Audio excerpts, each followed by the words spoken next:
Hey, good morning, everyone. Thanks for joining today's webinar on space security hosted by the International Astronautical Federation. I'm Joe Landon, and I serve as the Special Advisor to the IAF President on Sustainability, Investment, and Security. And it's my pleasure to welcome you on behalf of the IAF and to introduce you to the work we're doing under the Sustainability, Investment, and Security, or SIS, initiative. The SIS initiative was established in 2022 to ensure that critical themes of sustainability, investment, and security are integrated into the fabric of the IAF's programming and to foster collaboration across these essential themes. As space becomes an increasingly vital domain, it's crucial that the global space community address these interconnected themes. To drive this initiative forward, we established 3 task forces, each focusing on one of the SIS pillars. The Sustainability Task Force, led by Dr. Agnieszka Lukaczyk, aims to incorporate sustainability into all aspects of space operations, ensuring that our activities in space benefit life on Earth.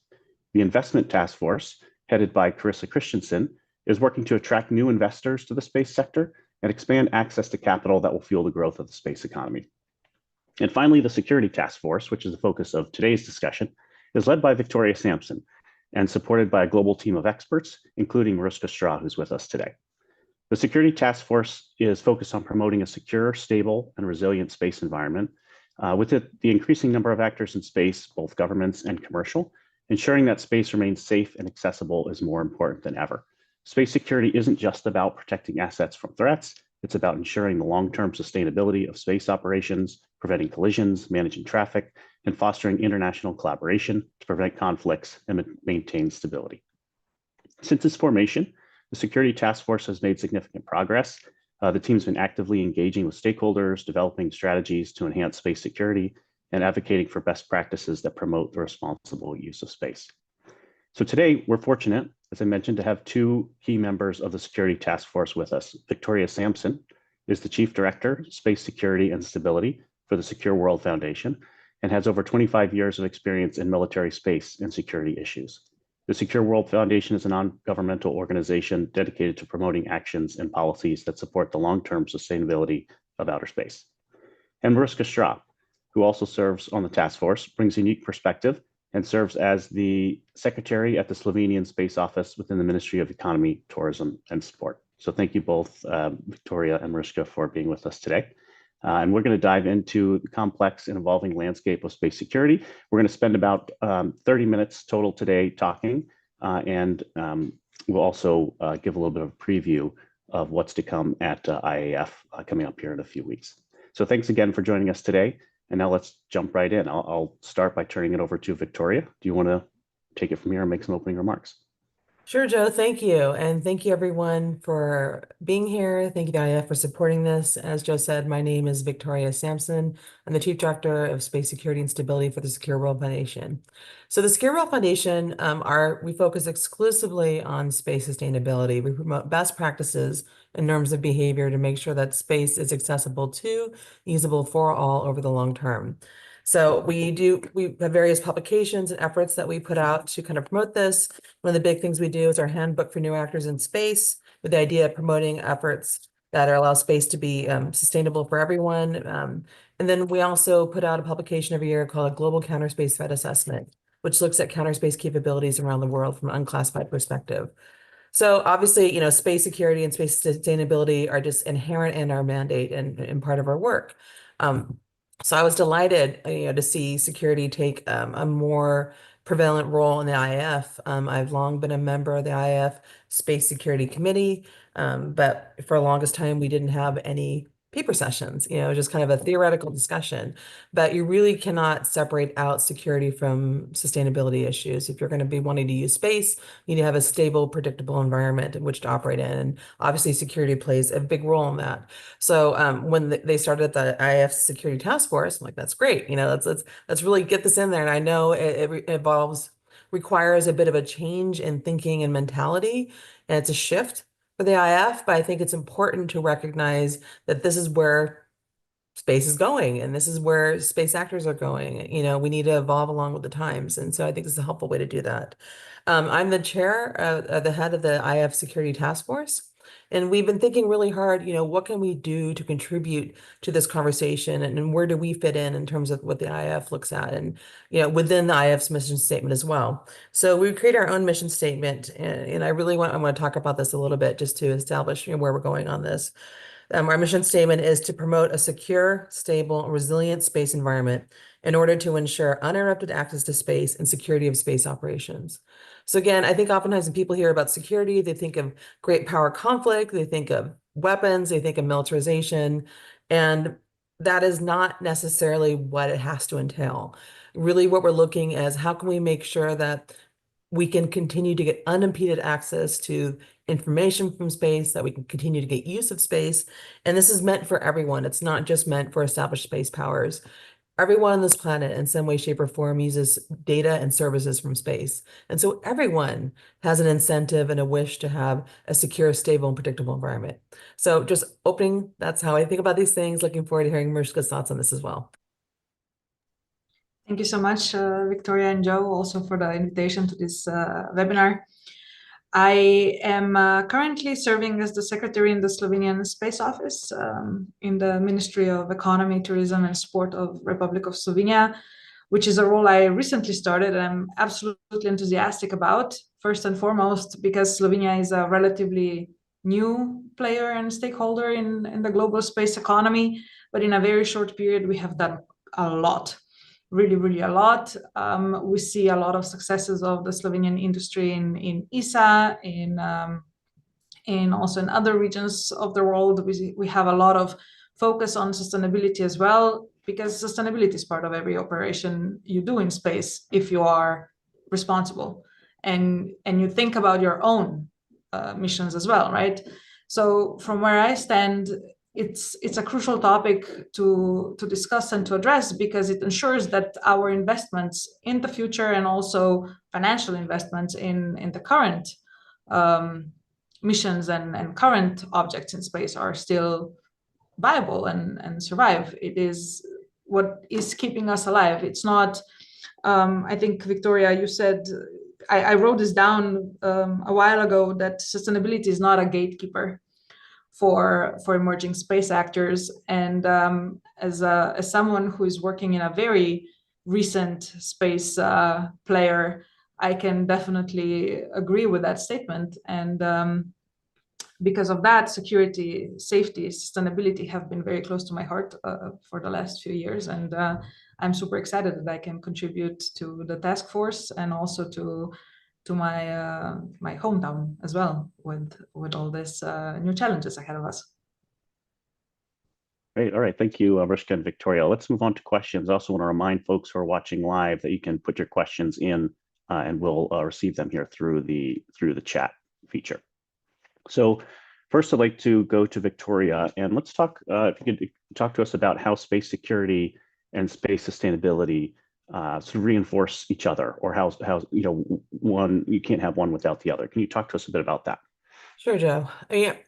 I think when people think about sustainability and security, they often think, okay, it's almost like how the UN looks at it, right? The UN kind of divides off, okay, we're talking about security space and the first committee and the General Assembly, conference and disarmament. And then the fourth committee is going to talk about space safety, COPUOS, fourth committee, that type of stuff, Vienna. And I understand, why that mandate was done, and that, the division of topics, again, may have made sense back in the early part of the space age when, only very few countries had security space programs, and most countries and actors in space were looking at civil space, space for development purposes, that sort of thing. And that we can have a whole discussion about the UN thing, but the point is, right now, the space environment has changed. There's so many new actors in space. It's not just governments, it's not just nation states. There's commercial actors, there's academia, there's civil society, and there's new activities happening in space. It's not just a traditional, put a satellite up for communications type thing anymore. There's all sorts of new things, looking at on-orbit servicing, looking at developing capabilities for active debris removal, looking for, manufacturing in orbit, and even looking past Earth orbit to the moon. We have commercial entities that are trying to get to the moon. So the way we used to look at things is not, a really effective way to capture how to talk about the space environment anymore. And so when you're talking about, I think people often divide, well, safety is one thing and security is the other. Safety is, you can, discuss it any way you want, but it can be more, it's maybe unintentional interference or unintentional, harmful effects, and security could be deliberate threats. But oftentimes you just don't know necessarily when there's interference to your space assets, if it's being caused deliberately or if it's being caused inadvertently. And then, so it's hard to say definitively, oh, this is a safety issue or security issue. So if you really want to have an overall comprehensive approach to a stable, predictable space environment, you need to have discussions about both sides of the equation. You need to talk about security issues, you need to talk about sustainability issues. And then I think one really reinforces the other, for example, having strong cyber practices in your satellite system and your satellite and your space system is really helpful from a sustainability perspective because you kind of bake them in from the beginning, and that means that you have a strong and predictable satellite network, which is good for a sustainability perspective, but that's also important from a security perspective because you can use cyber capabilities to attack space systems like we've seen before. And so it's really difficult, I think, to say, well, we're only going to do one or the other. Things like space situational awareness, being able to track objects on orbit and determine patterns of life and having an awareness of the space environment. You need SSA capabilities to be able to have a sustainable space environment in terms of figuring out, where objects are, so your satellites don't crash into each other and create some debris, to figure out, what their carrying capacities to orbit. SSA is very helpful to that. To do things that are non-aggressive in nature, again, like doing things like after debris removal, on-orbit servicing that requires very exquisite SSA capabilities. But it's not just a matter of spaceflight safety. SSA is also a way of figuring out if there are close approaches that you're uncomfortable with. It's figuring out if there's some objects being released near your satellite. It's a way of determining issues and factors and behaviors that could affect the security of your satellite systems. So again, I think it's really helpful. You want to have a whole approach, a comprehensive discussion of space sustainability. You have to include the space security aspects. And if you're going to be talking about space security aspects, you have to focus on issues that are going to affect space sustainability as well, because otherwise you're just not going to get a complete picture and you're only going to be handling one side of the conversation as opposed to the whole. And again, I recognize that this may be a shift for how, traditionally, organizations like the IAF have looked at these sort of things, but I truly believe this is where we need to go in order to really acknowledge the way the space environment has gotten so complicated and evolved over the past several years. Thanks. Great. Mariska, did you want to weigh in on that one? It's very difficult to add anything because A, I agree with everything you just said, and B, it was a really good sum up of my own thoughts on the matter. But let me say this. If we have a car crash on Earth or next block or next town, whatever, right? It's gonna happen there and it's gonna stay there. Someone is gonna come, is gonna clean it up, and then we move on with life. And unless it was really horrific, no one's gonna remember it. If this happens in space, debris stays and is going to crash into something else, and that is going to get damaged and create more debris, and that is going to crash into something else. And we have this effect where everybody suffers at the end and everybody is in danger. We think of space as something so far that it does not affect us, and yet it does, because you have no idea if a piece of debris is going to crash into a communication satellite that is needed by a hospital that you have to go to it at any time of day, right? Which means that if we don't take action to ensure that our space environment is safe, Earth is not safe as well. And this is why, and this is what security means for me.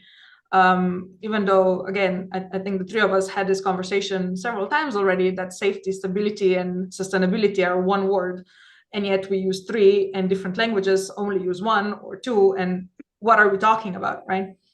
But this plastic image of this is so far away, or it's not going to affect me, or security is for the military and we don't really care, because and we care about sustainability because it's good. it's not just that, right? It's smart, it's wise. It is what ensures the survival of all new actors. It's what protects the assets startups have, or new space has, or even traditional actors have.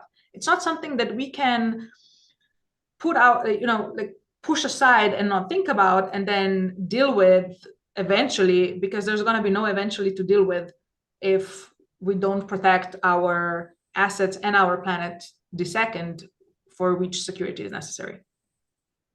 Yeah, interesting. I'd like to pull on your analogy a little further of the car accident, on the street on Earth. I mean, I think that in that case, we know which car, which two cars were involved. They're going to stay put. You can go observe that. In space, the analogy, the scene of the accident is continuously in motion, and we're not sure whether it was intentional, accidental, or who even, might not be able to tell even who was causing the accident. So maybe back to Victoria, like you mentioned a little bit about the tools that we need for space security and space sustainability, SSA, et cetera. Maybe talk a little bit more about, how do we, remove some of that uncertainty, what tools are needed, and also what are you seeing in terms of who is responsible for deploying and managing these tools? Is it especially in the context where there's a lot of commercial activity in space? Yeah, I mean, that's a good question. I don't know if there's any specific really easy answer to that because there's just not a lot of clarity there.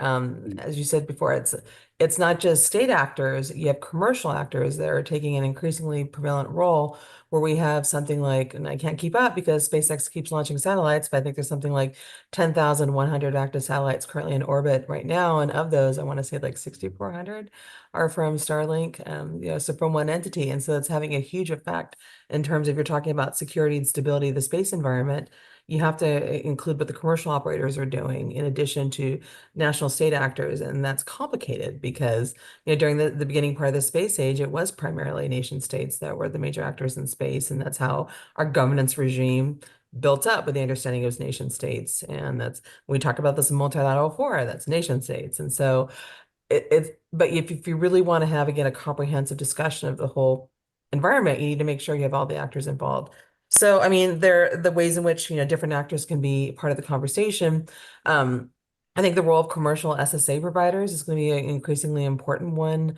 As you get more SSA capabilities, you get a more complete picture of the space environment. Even though they may not all be giving up the same information, you can build it so the mosaic becomes a whole picture there. But in addition, I think there's methods on both sides of the equation, whether it's security or sustainability, that can be helpful for both. So, for example, if you have an attitude of transparency and communication, in terms of sharing data, for example, whether it's sharing SSA data or sharing, from sustainability perspective or spaceflight safety perspective, or sharing data in terms of close approaches, maybe a security perspective, that's going to have benefits on both sides. If you're going to have an attitude where you're sharing information about policies and procedures, that can be helpful in terms of spaceflight safety. If you're trying to, maybe make sure that your regulations are in sync, or you're not creating, flags of convenience, so to speak, in space. So to make sure your regulations are similar, that's going to be helpful from a sustainability perspective. But if you're sharing also policies and procedures and strategies, that's going to give you a perspective in terms of behaviors and actions in space that you might think it may have a security element to it, and help make that more perhaps predictable, less escalatory, things of that nature. And so you can see there's I guess cross-pollination here we could see. And so it's more the attitude and the perspective you can bring to both sides that can help out with this. And so I think it's been a challenge really to talk about some of these issues, because oftentimes we tend to bend them on one side or the other. And example I will give for one case of that is debris deliberately causing debris in orbit. And so when we talk about that, it's kind of like, well, who takes care of it? Like, so you can say, oh, no, debris, that's civil, that's space flight safety. We need to talk about over there. And then, the space flight safety and sustainability folks say, no, it was deliberately caused. That means it's a threat. It's a security issue. You talk about it over there. But clearly, there are going to be consequences for everyone from deliberately causing debris on orbit. I will point out that We have had commercial satellites having tons of close approaches from debris that were deliberately caused during counter space tests. And so, that's a concern for them. And so you can see it's really hard to just divide up one from the other. You need to include both when you look at this conversation. Right. Yeah, and I think you talked about nation states and the role there. I wanted to pass it back to Mariska to talk about Slovenia and the role and sort of how emerging space nations view this and what type, how you think about security and sustainability. And so Slovenia, is an emerging space nation that joined the European Space Agency, has been a member since 2016, launched first 2 satellites in 2020, I believe. So tell us a little bit about how Slovenia is experiencing this and what what actions you're taking or considering. Oh, it's amazing time to be in Slovenia right now when it comes to space. We are on the path to become a full member of ESA, which is an incredible accomplishment that was done hand in hand between political will, public perception, industry, and ESA as well. It's been really a journey of everybody who was working here also before my time, and it's an incredible success. And hopefully we're going to be able to build on that and continue working on all successes of Slovenian space sector until now. We also signed the Artemis Accords in June 2024, which will hopefully also present another opportunity for the Slovenian space sector to be more involved, to collaborate better with US and also other signatories and really create opportunities for us there. And yes, we launched the first 2 satellites in 2020, and since then we got 1 more, so we now have 3. And perhaps I'm a little bit biased, but I would like to see more. But that is only possible if we actually talk about security and safety and ensure that there is not just equitable space for emerging countries, which is not only Slovenia, we have so many, but that also the assets that we send to space and the missions that are kept safe. And we talked about deliberate or non-intentional targets. At the end of the day, the result is the same. It matters a lot in that moment, but unlike the car crash, it comes back again and again and again. And that's why it's so important to focus on ensuring that the space environment is protected and safe, because that ensures our safety as well, or our security as well.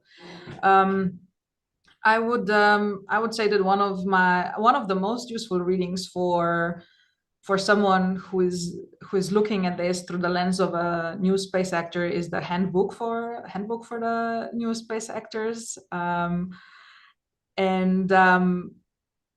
I do believe that we are not alone, right? Slovenia is not alone here. There are many other countries that already started similar paths, similar journeys than we did. I think more will follow. There are so many benefits to space that it would be a pity to miss out on them. We hear conversations quite often of why are we focusing on this if there are so many other problems we should be solving first. That's why we focus on that, because all these problems we have to solve can be solved more easily and faster if we have space technologies. But again, I will go back to the same point that I'm making, and I will never stop until I'm sure we actually are secure. If we want to keep doing that, we have to do it in a sustainable manner. It is not because it sounds good or because it's fashionable or to sound, I don't know, green enough. I'm not talking about greenwashing. I'm talking about sustainability, because that ensures our survival. And that really matters at the end of the day, right? And when we talk about sustainability, we're not just talking about some idealistic benefit that we can talk about, but we're talking about gender sustainability. We're talking about ensuring that all genders are represented when it comes to space exploration. We have to talk about financial sustainability, making sure that our companies survive. This is the livelihood of so many people. It's not just 3 rich people who decided they will play in space. we're talking about thousands, if not millions, who I believe the numbers in Europe are 225,000 people, highly skilled people work in the space sector. This is not, again, not just them, it's also their families, right? So we have to be mindful of these things because they affect how we live every day. And Slovenia has always been very, very much engaged in sustainable development, in making sure that our economy is green, that it's inclusive and really involves different, not just different sectors, but that we have different stakeholders who really come together and do great things. And from that side, I do believe we are on a very good path. Can I Great. just Yeah, jump and- in really quickly, Yep, Joe, go with a quick advertisement? Thank you, Mariska, for the shout out for the Secure World Foundation's Handbook for New Actors in Space. If anyone's interested, it's at swfound.org/handbook, and it's available in English, Spanish, French, and Mandarin. And we're just about to put out a new update of that as well. So thanks. Oh, that's fantastic. Maybe you should translate it to Slovenian, since we are growing so much. It would be useful. We're open to people volunteering to do so. I knew what's gonna happen the second I said it. So Mariska, you talked about this indirectly, but I wanted to bring in the investment theme of the SIS agenda, and just quickly comment on as a nation investing in space. How does sustainability and security sort of affect how you think about risk of those investments, and sort of through the lens of financial investment? And then I'll kick it over to Victoria too to comment on that. So I cannot talk about that from the Slovenian side, but looking back at my previous experience, there has been a lot of focus on that aspect as well. To my knowledge, there is numerous open calls or opportunities only come if you can actually prove that you're going to be sustainable and that your missions will survive. We know that this is changing, right, based on what's happening now. Sometimes it used to be 25 years, now it's 5. Not everywhere, but the space environment is changing. Here, not having legally binding instruments that would force companies to be sustainable or force state actors to insist on sustainability is for sure a factor. But like I said, based on previous experience, I can say that many organizations and institutions and space agencies are mindful of that and are supporting actors who can actually prove that they are sustainable actors.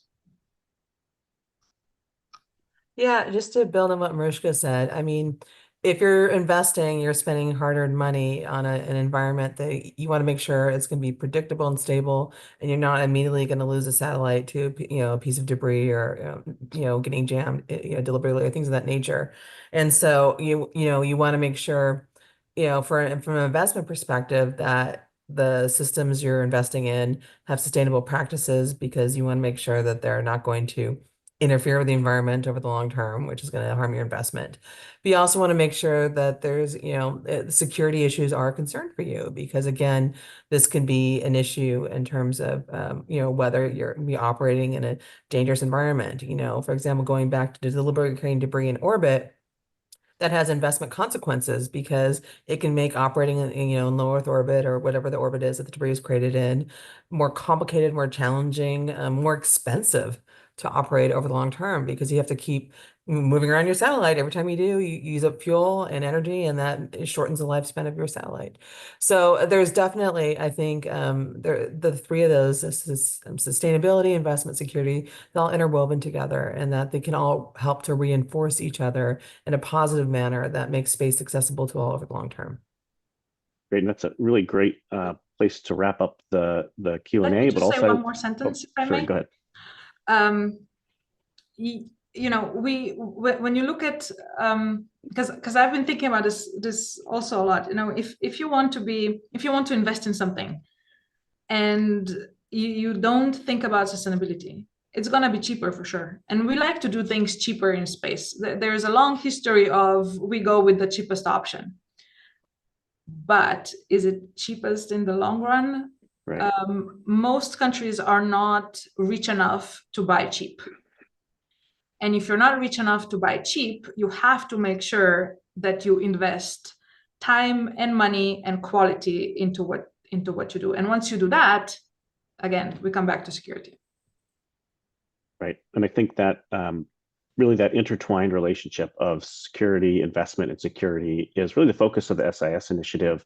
And also we have a excellent session planned for the IAC coming up here a few weeks in Milan on this very topic. So if you want to hear more about it, the opportunity will be coming. And I'll share just a quick bit of information on that now. And Victoria, did you want to, as a moderator of the session, did you want to just take us through what your plan is for the session at IAC? Yeah, definitely. Thank you, Joe. So, as he said, so you can see the title of this, it's a GNF. It's the intertwined relationship of space sustainability and security, how they're both needed to make space safe and predictable for all. So this global networking forum will examine how security shapes the space environment, as well as keep space safe and open for commercial and civil applications. And again, this is tying into the mission statement of the IAF Security Task Force. So we'll have civil and commercial space experts discussing the importance of space security for commercial actors in terms of creating a stable, predictable space environment that they're operating in. And we'll talk about why space security is relevant for all actors and pretty much everyone on this planet to continue to utilize space. And then underlining again the connection between space sustainability and security. And as you can see, I've got a fantastic lineup of speakers. I have Almudena Azcarate Ortega from the United Nations Institute for Disarmament Research, Aya Iwamoto from Astroscale Japan, and Melissa Quinn from Slingshot Aerospace. So that's going to be on the last day, the last afternoon of the IAC. So I'm not saying they're saving the best for last, but I'm saying it's a strong reason to stick around through Friday. I hope that some people in the audience will come and watch and hear the discussion and ask questions, and so we can continue this conversation. This is not a one-time thing. We look forward to continuing this conversation at the IAC this year and then over the future years. Thank you so much. Right. And we're also going to have, like I said, a really high quantity of great content at the IAC focused on security, investment, and sustainability.